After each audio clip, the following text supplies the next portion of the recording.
Hello, fellow pirates, and welcome back to Dreadlock Gaming. I know I haven't made a video in a few days. I've been enjoying playing Space Marines 2. I hope to be able to make some content for it soon.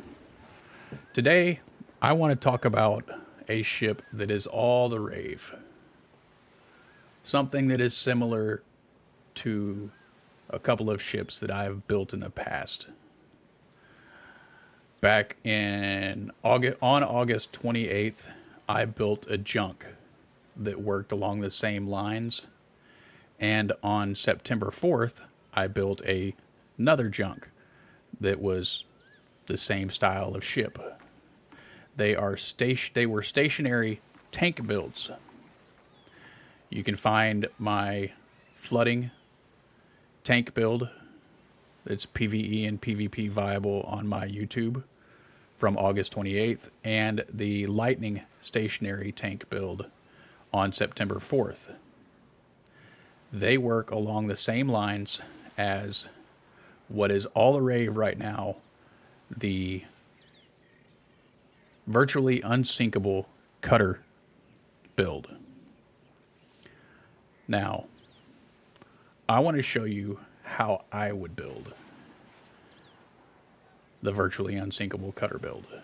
And this is a PvP cutter build. Let's get into the build.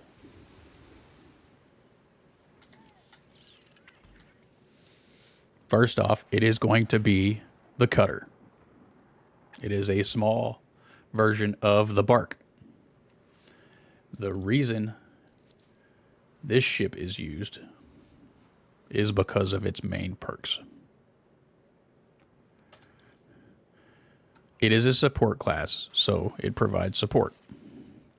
Specialized in aiding friendly ships, supports excels at providing assistance that can help turn the tide of the battle. Unburdened. Restores severe damage by 0.4% and hull health by 0.4%. Restores hull health of all friendly ships in a 100-meter radius of a repaired target.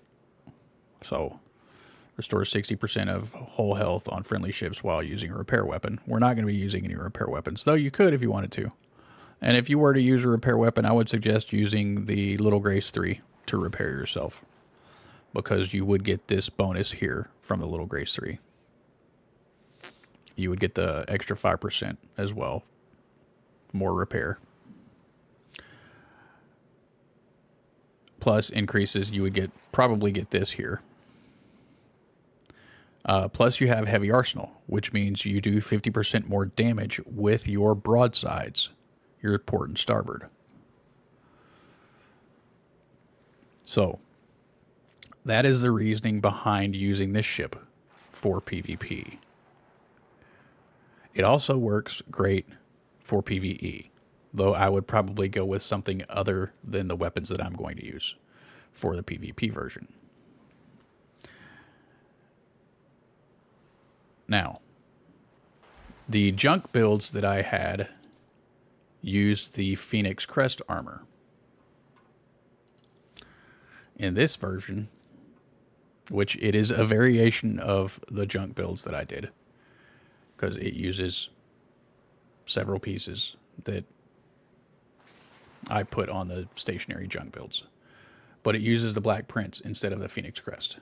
And the reason it uses the Black Prince is because you get increased damage mitigation whenever you're below 33% health. So it reduces damage taken by 40% of whole health if the whole health is less than 33%.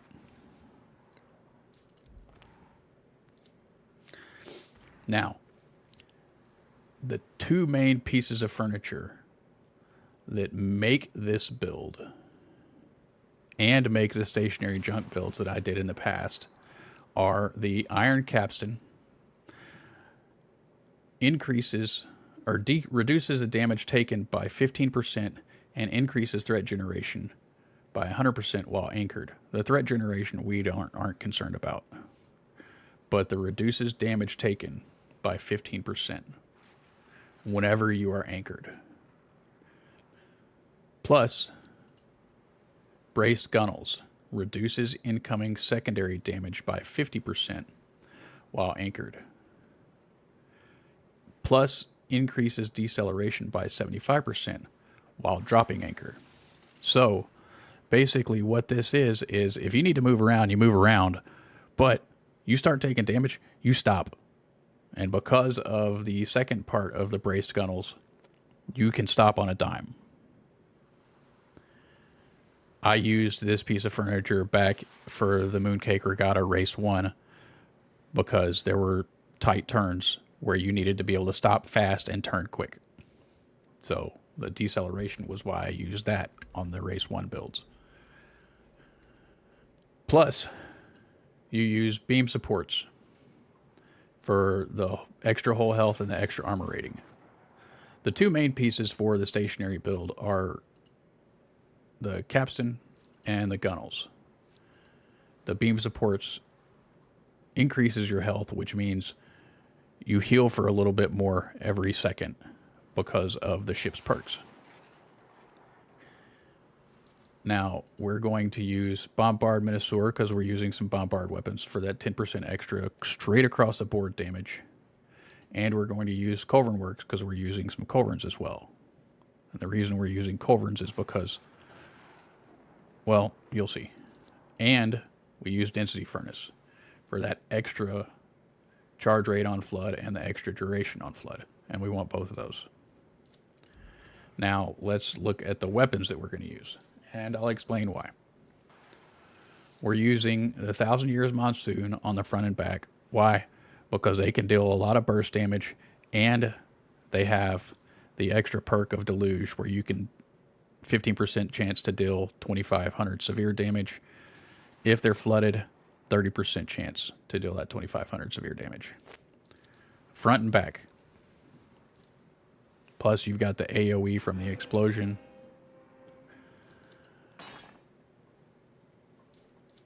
On the sides, we are going to be using the carronades. People are like, carronades on a small ship, it's not worth it.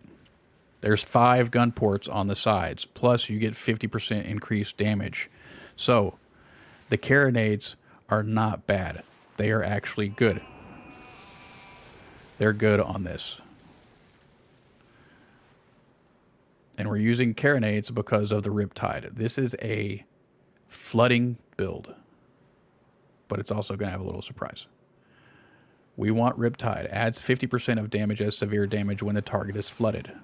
We want to flood them quick. And the carronades and the 1,000 Year Monsoon can flood them quick.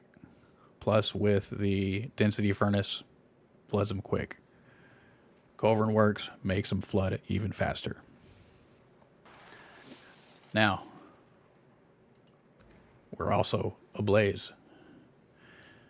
And the reason we're using Infernal Maw for the auxiliary is because of Incinerate. When you deploy a buoy, it erupts in a fiery deployed buoy erupts in a fiery explosion whenever you destroy it, dealing 300% damage and instantly causing targets to be set ablaze. So, you drop the buoy, blow it up with one of your other weapons, bam. Huge burst damage. Plus, they're instantly ablaze. No having to build up a blaze effect.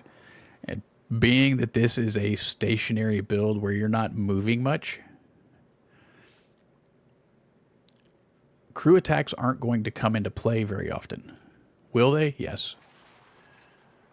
But your flooding is going to be a much bigger thing. Because people aren't going to want to get near you other than to crew attack themselves. The key to this build is drawing them in, making them come to you so that you can flood them. You don't want to chase them because you don't want to move. But if you do have to move, you don't move a lot, and you slow down and stop very fast. If you can use this on a battle junk in PvP, and take people out because they can't do any damage to you, that's where the healing from the cutter comes into play. You just heal any severe damage that they do to you fairly quick. And the cutter being a small ship, small target, small weak points.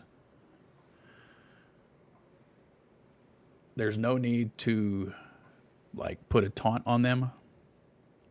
Now, I may change this build up later in the season whenever we get more furniture, more weapons, and whatnot. But this is what I would use in PvP with the cutter. Instant ablaze, burst damage from the Infernal Maw, and severe flooding damage from the carronades and the Thousand Years Monsoon. I don't need to show you what a ship like this can do. There's already been videos put out of what it can do, how hard it is to kill. So let me know what you think. I appreciate the comments. Thanks for watching Dreadlight Gaming. I'll have more videos coming soon. Hope everyone had a good day.